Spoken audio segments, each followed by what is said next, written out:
اهلا بك يا حاجه. اهلا بك يا حاج. قولي لي يا حبيبتي، ايه اللي حصل معاكي؟ اقول لك ايه؟ ايه اللي حصل معاكي؟ ما هو خش انا قايمه السهر لقيته قاعد قدام في ارضيه الاوضه قدام السرير. انت عايشه لوحدك الاول؟ اه. انت لقيتيه فجاه كده، انت قمتي تدخلي الحمام؟ لقيته فجاه كده. اه. بيقول لي انت رايحه فين؟ رجعت انا مطرحك زي ما انت. انت رايحه فين؟ قلت له رايحه السهر، ما هتفرتكني. قال لي ارجعي مطرحك ما تطلعيش بره. دخل عندك ازاي؟ انا ما شفتوش هو داخل. كان بالليل؟ بالليل بقى قبل الطبل. اه. ولقيته قاعد قدام السرير. بقول له انت قاعد لك؟ مم. انت قاعد لك كده؟ مم. انت قاعد لك كده؟ مم. قال لي ايه انت رايحه فين؟ قلت له رايحه اسير شويه ميه. مم. قال لي ارجعي مطرحك ما تطلعيش من الاوضه. قلت له يا ابني الميه تفرتكني. يقول لي شخها على نفسي. قلت ها. وراح ماسكني من رجليه وراح مفقلسني على السرير وراح بارك فوق. وراح جايب دراعي ده حطه تحت منه.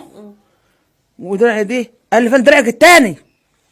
وراح ماسك دراعي دي راح ملص الجزء الغوايش منهم ودور يعج فيا. حط البطانيه على دماغي والخداديات ودور الضرب فيا. ما صوتش يا حاجه؟ ما حدش من الجيران سمع؟ لو قلت روحي لي طول النهار ما حدش سامعك. ما انت نايمه في الاوضه ما حدش سامعك.